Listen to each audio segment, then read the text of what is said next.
ഇന്ന് നമുക്ക് കന്നഡത്തിൽ റിലീസായ പീറ്റർ എന്നൊരു വ്യത്യസ്തമായ സിനിമയുടെ കഥ നോക്കിയാലോ? വീഡിയോയിലേക്ക് കിടക്കുന്നതിന് മുൻപ് വീഡിയോ കാണുന്ന കൂട്ടുകാർ ഒന്ന് ലൈക്ക് ചെയ്യണേ. എന്നാലേ ഒരുപാട് പേർക്ക് ഈ വീഡിയോ ചെന്നതോ. നിങ്ങൾക്ക് ഇഷ്ടമാവുകയാണെങ്കിൽ കമന്റ് സെക്ഷന്റെ സൈഡിലായിട്ട് ഹൈപ്പ് എന്നൊരു ഓപ്ഷനുമുണ്ട്. അത് ക്ലിക്ക് ചെയ്യാനും മറക്കരുതേ. എങ്കിൽ നമുക്ക് വേഗം വീഡിയോയിലേക്ക് കിടക്കാം. കഥ ആരംഭിക്കുന്നത് താൻ പഠിക്കുന്ന കോളേജിൽ നിൽക്കുന്ന സ്വാതി എന്ന പെൺകുട്ടിയെ കാണിച്ചുകൊണ്ടാണ്. സ്വാതിക്കടുത്ത് എന്തൊക്കെയോ ശബ്ദങ്ങൾ കേൾക്കുന്നു. എന്നെ ചതിക്കരുത്, പറ്റിക്കരുത് എന്നൊക്കെയാണ് ആ ശബ്ദം പറയുന്നത്. എന്നാൽ അതേസമയം സ്വാതിയെക്കുറിച്ച് ആലോചിച്ച് ഞെട്ടിയുണരുകയാണ് നമ്മുടെ കഥാനായകനായ പീറ്റർ. പീറ്റർ ഏകദേശം 2-3 വർഷമായി നാട്ടിലേക്കൊക്കെ പോയിട്ട്. അച്ഛനെയും അമ്മയും അവൻ കാണാറുമില്ല, അവരുമായിട്ട് ഒരു കോണ്ടാക്റ്റും ഇല്ല. അതുകൊണ്ട് തന്നെ ഇത്തവണ നാട്ടിലേക്ക് പോകണമെന്നും പീറ്റർ തീരുമാനിക്കുന്നു. പീറ്റർ തന്റെ ഗ്രാമത്തിലേക്ക് എത്തുകയാണ്. പോകുന്ന വഴിയിൽ വെച്ച് തന്നെ അച്ഛനെ കാണുന്നു. കുറെ വർഷങ്ങൾക്ക് ശേഷമാണ് പീറ്ററിനെ കാണുന്നതെങ്കിലും അച്ഛൻ അവനോട് കള്ളു കുടിക്കുവാൻ വേണ്ടിയിട്ട് കാശാണ് ചോദിക്കുന്നത്. പീറ്ററിന് അവന്റെ അമ്മയെന്ന് വെച്ചാൽ ജീവനാണ്. അതുകൊണ്ട് തന്നെ അമ്മയെ കാണുവാൻ വേണ്ടിയിട്ടാണ് പീറ്റർ ഓടിയെത്തുന്നതും. അമ്മയ്ക്ക് ഒരുപാട് സന്തോഷമാകുന്നു. പീറ്ററിനെ ഒരുപാട് നാളായി അമ്മ കണ്ടിട്ട്. അതുകൊണ്ട് തന്നെ ഇനി നീ എവിടേക്കും പോകരുതെന്നൊക്കെ അമ്മ പീറ്ററിനോട് പറയുന്നു. അതേ സമയമായിരുന്നു ഇവരുടെ വീടിന് തൊട്ടടുത്തായിട്ട് വാടകയ്ക്ക് താമസിക്കുവാനായി എത്തിയ പി ടി ടീച്ചറും പി ടി ടീച്ചറിന്റെ മകനും നടന്നു പോകുന്നത്. അത് കാണുന്ന പീറ്ററിന്റെ അമ്മ ടീച്ചറിനെ രൂക്ഷമായാണ് നോക്കുന്നത്. എന്നാൽ ടീച്ചർ പീറ്ററിനെ നോക്കി ചിരിച്ചുകൊണ്ടാണ് അതുവഴി നടന്നു പോകുന്നത്.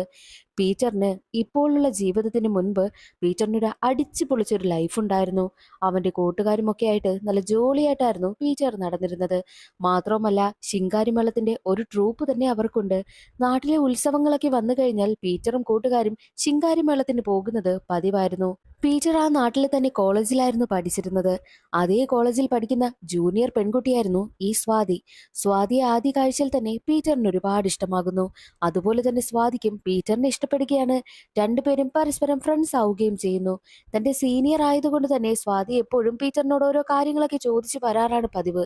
അങ്ങനെ അവരുടെ ഫ്രണ്ട്ഷിപ്പ് പതിയെ പതിയെ പ്രണയത്തിലേക്ക് പോവുകയാണ് ചെയ്യുന്നത്. പീറ്ററിനൊരു ഫ്രണ്ടുണ്ട്. അവന്റെ പേര് വാസു എന്നാണ്. രണ്ടുപേരും ചേർന്നാണ് ശിങ്കാരിമേളത്തിന് പോകുന്നത്. അങ്ങനെ അവരുടെ ട്രൂപ്പ് ശിങ്കാരിമേളത്തിന് പോകുന്ന സമയത്ത് ഈ വാസു ഇരുന്ന് മദ്യപിക്കുന്നത് പീറ്റർ കാണുന്നു. പീറ്ററിന് വല്ലാതെ ദേഷ്യം വരികയാണ്. പീറ്റർ വാസുവിനെ ഒരുപാട് വഴക്ക് പറയും. മദ്യപിച്ചുകൊണ്ടാണോ മേളത്തിന് വരുന്നത് എന്നൊക്കെ ചോദിക്കുന്നു. എന്നാൽ വാസുവിന് അതത്ര ഇഷ്ടമായതേയില്ല. പീറ്ററുമായിട്ട് വാസു തെറ്റിപ്പിരിയുകയാണ് ചെയ്യുന്നത്. അതോടെ വാസുവാണെങ്കിലോ സെപ്പറേറ്റ് ആയിട്ട് ഒരു ടീം രൂപീകരിക്കുന്നു. അങ്ങനെ ഇരിക്കെ അവരുടെ ഗ്രാമത്തിലെ ക്ഷേത്രത്തില് ഉത്സവം നടക്കുകയാണ്. ഉത്സവത്തിൽ മേളം വായിക്കുവാൻ വേണ്ടിയിട്ട് രണ്ട് ടീമും എത്തുന്നുണ്ട്. അത് കാണുന്ന നാട്ടുകാർ ഇതെങ്ങനെ ശരിയാകാനാ? ഒരു കാര്യം ചെയ്യാം, നിങ്ങൾ രണ്ട് ടീമില്ലേ, നിങ്ങൾ രണ്ടുപേരും മേളം വായിക്കേ. ആരാണ് ഒരുപാട് നേരം മേളം നടത്തുന്നത് അവരായിരിക്കും ഇനി മുതൽ അങ്ങോട്ട് ഉത്സവത്തിന് ശിങ്കാരിമേളം വായിക്കുന്നതെന്നും നാട്ടുകാർ പറയുന്നു. അതനുസരിച്ച് രണ്ടുപേരും മേളം നടത്തുവാനായും തുടങ്ങി. എന്നാൽ വാസുവിന്റെ ടീമിന് ഒരുപാട് നേരം പിടിച്ചു നിൽക്കാനൊന്നും കഴിഞ്ഞില്ല. പക്ഷേ പീറ്ററും ടീമും ഒരുപാട് നേരം മേളം നടത്തുന്നു. അതോടുകൂടി പീറ്ററും ടീമും വിജയിക്കുകയും ഇനി അങ്ങോട്ട് ഉത്സവത്തിന് ശിങ്കാരിമേളം വായിക്കുവാനായി എത്തുന്നത് പീറ്ററും ടീമുമാണെന്ന് നാട്ടുകാർ അങ്ങ് പ്രഖ്യാപിച്ചു. അത് കാണുന്ന വാസുവിന് വല്ലാതെ ദേഷ്യം വരികയാണ്. വാസുവാണെങ്കിലോ പീറ്ററിന്റെ കൂട്ടത്തിലുള്ള ഒരുത്തനെ തല്ലുവാൻ വേണ്ടിയിട്ട് പോകുന്ന സമയം നാട്ടുകാരിൽ ഒരാളാണെങ്കിൽ വാസുവിന്റെ തലയിലേക്ക് ഒരു കല്ല് വലിച്ചെറിയുന്നു. അതോടെ തല പൊട്ടുകയും വാസുവിനെ വേഗം തന്നെ ഹോസ്പിറ്റലിലേക്ക് എത്തിക്കുകയും ചെയ്യും. എന്നാൽ വാസുവിന്റെ ചേട്ടനും കൂട്ടുകാരും കരുതിയിരിക്കുന്നത് കല്ലെറിഞ്ഞത് പീറ്റർ ആണെന്നാണ്. ഉടനെ തന്നെ പീറ്ററിന്റെ അടുത്തേക്ക് എത്തി പീറ്ററിനെ ഒരുപാട് വിരട്ടുന്നു. നീയാണ് അവനെ കല്ലെറിഞ്ഞെന്ന് ഞങ്ങൾക്കറിയാം.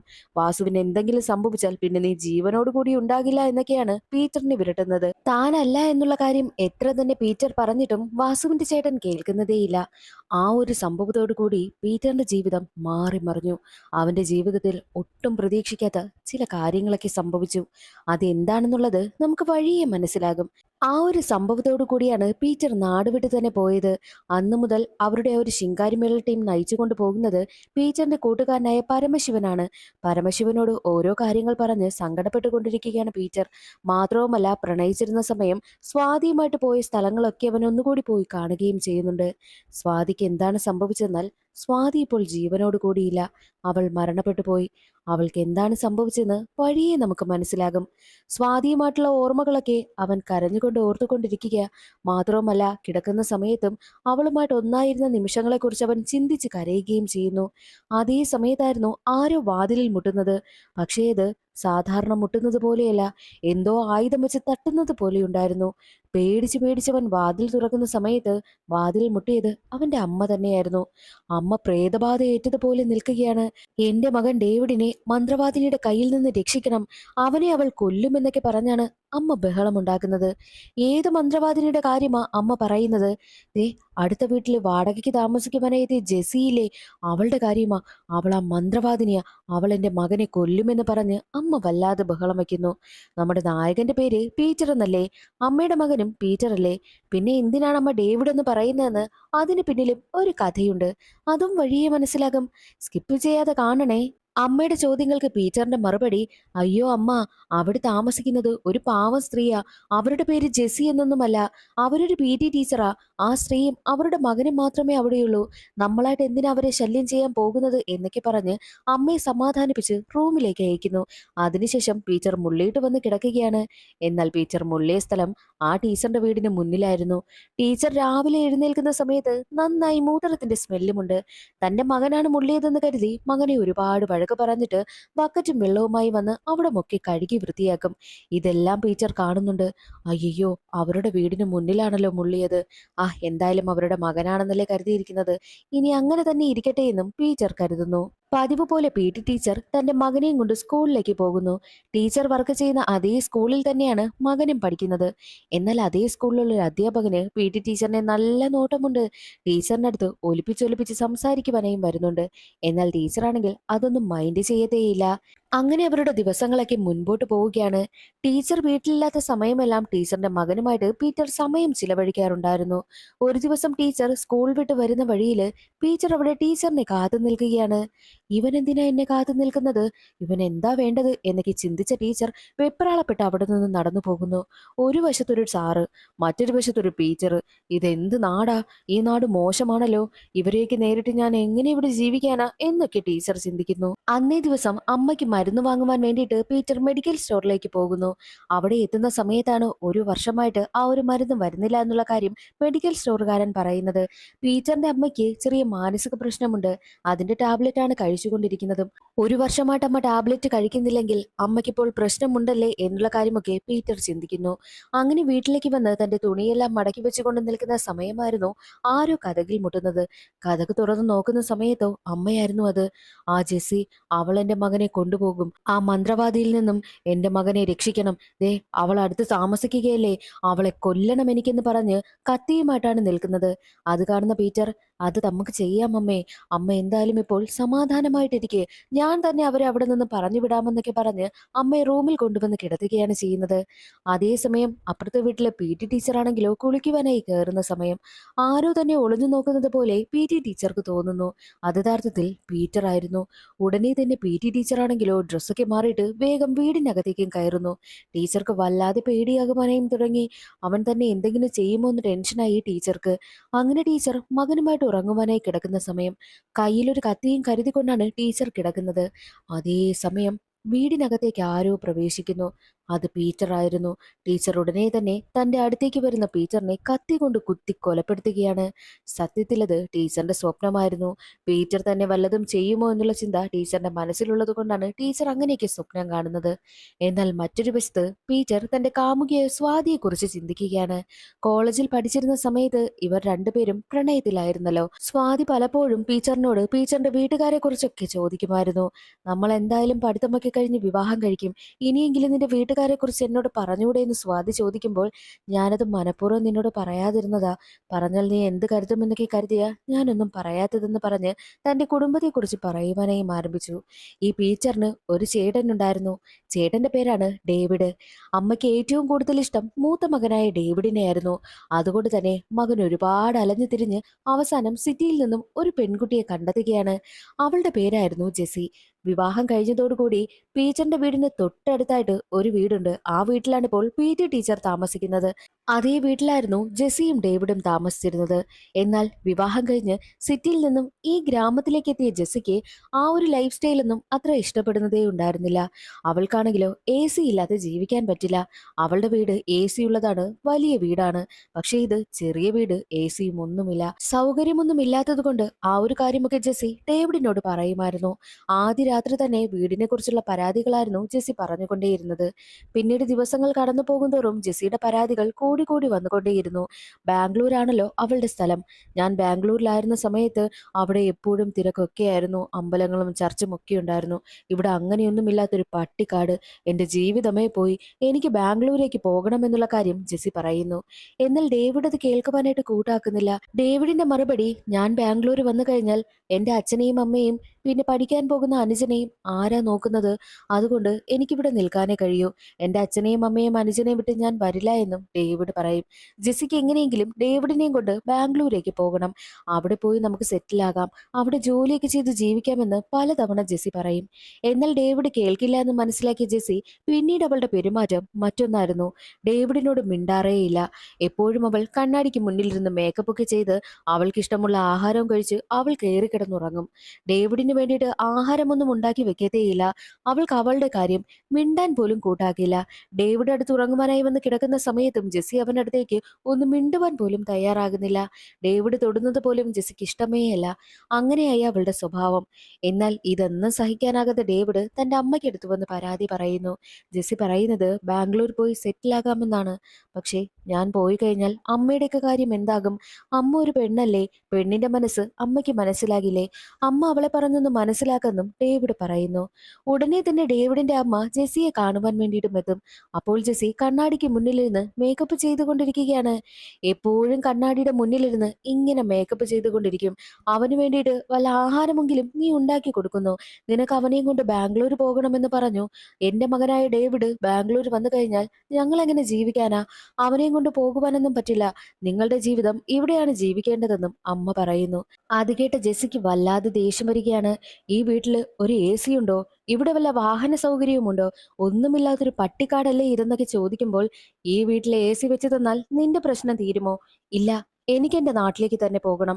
ബാംഗ്ലൂർ ജീവിക്കുന്നതാണ് എനിക്കിഷ്ടം എന്നുള്ള കാര്യം ജെസ്സി പറയുന്നു. അത് നടക്കില്ല. കൂട്ടുകുടുംബമായിട്ടാണ് ഇവിടെ ജീവിക്കുന്നത്. അതേ ഇവിടെ പറ്റൂ എന്നുള്ള കാര്യം അമ്മ തറപ്പിച്ചു പറയുന്നു. എന്നാൽ അത് ജെസ്സിയിൽ വല്ലാതെ വാശിയുണ്ടാക്കുകയാണ്. ജെസ്സി അന്നു മുതൽ മറ്റൊരു പ്ലാൻ ചെയ്യും.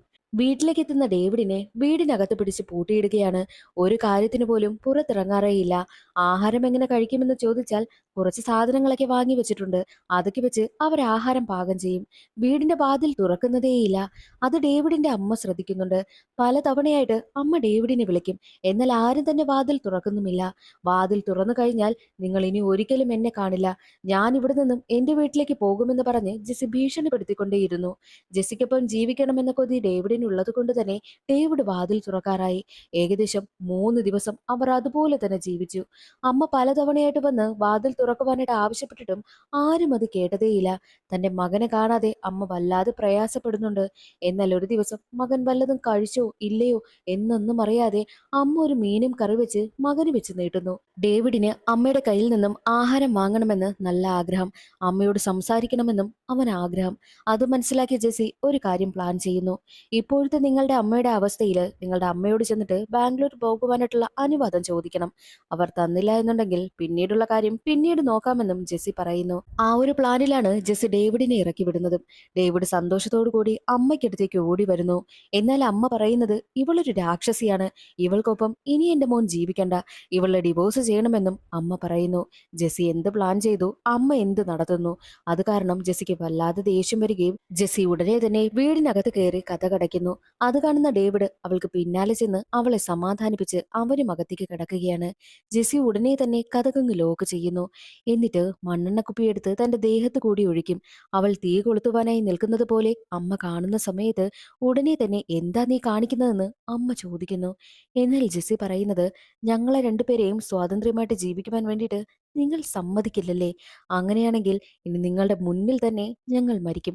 അത് ഞാൻ ഒറ്റയ്ക്കല്ല, നിങ്ങളുടെ മകനെയും കൂടി ഞാൻ കൊണ്ടുപോകും. അവനെയും നിങ്ങൾ ജീവിക്കാൻ അനുവദിക്കില്ലല്ലോ എന്ന് പറഞ്ഞ് ഡേവിഡിന്റെ ദേഹത്തേക്കും മണ്ണെണ്ണ ഒഴിക്കുന്നു. എന്നിട്ട് അമ്മയെ പേടിപ്പിക്കുന്നത് പോലെ അവൾ ജസ്റ്റ് ഒന്ന് തീപ്പെട്ടി ഉരയ്ക്കുമ്പോഴോ ആ തീ ദേഹത്തേക്ക് ആളിപ്പടരുന്നു. അതോടെ അമ്മയുടെ കൺമുന്നിൽ വെച്ച് ഡേവിഡും ജെസ്സിയും എരിഞ്ഞു തീരുകയാണ് ചെയ്യുന്നത്. അതോടുകൂടിയാണ് അമ്മയ്ക്ക് മാനസിക നില തെറ്റുന്നതും പ്രേതബാധ ഏറ്റതുപോലെ അമ്മ പെരുമാറുന്നതും.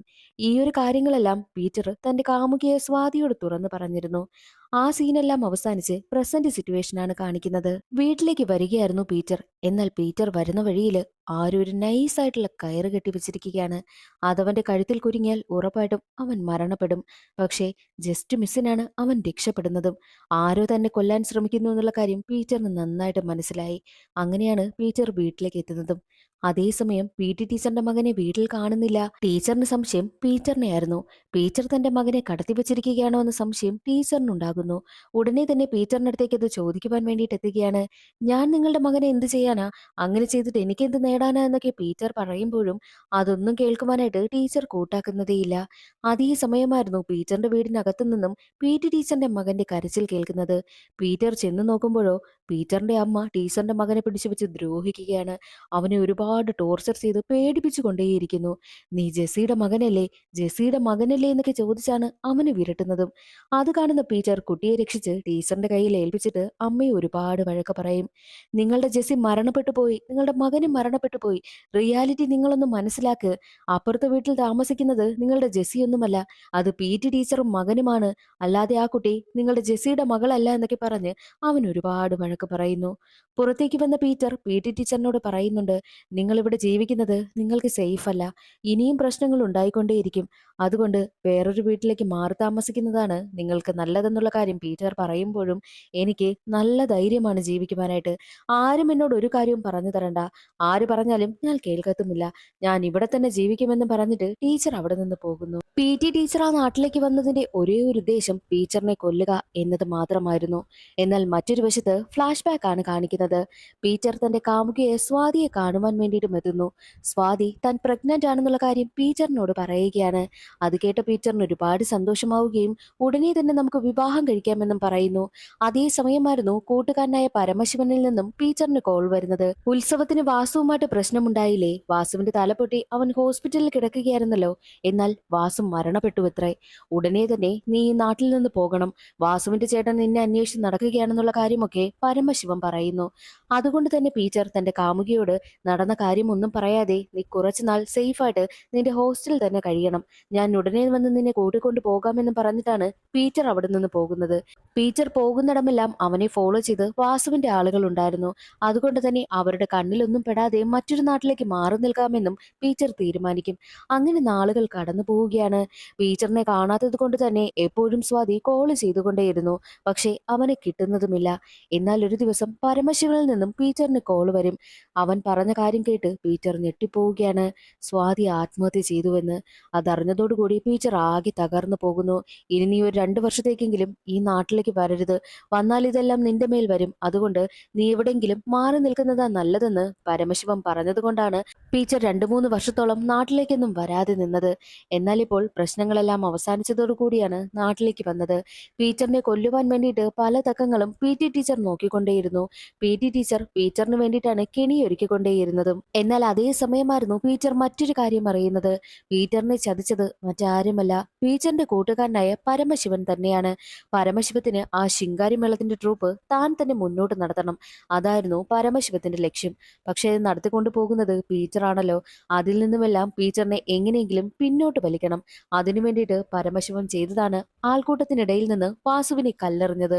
മാത്രവുമല്ല, സ്വാതിയെ ചെന്ന് കണ്ടിട്ട് നീ പ്രഗ്നന്റ് ആണെന്ന് അറിഞ്ഞതോടുകൂടി അവൻ മറ്റൊരു നാട്ടിലേക്ക് മാറുകയാണ് ചെയ്തത്.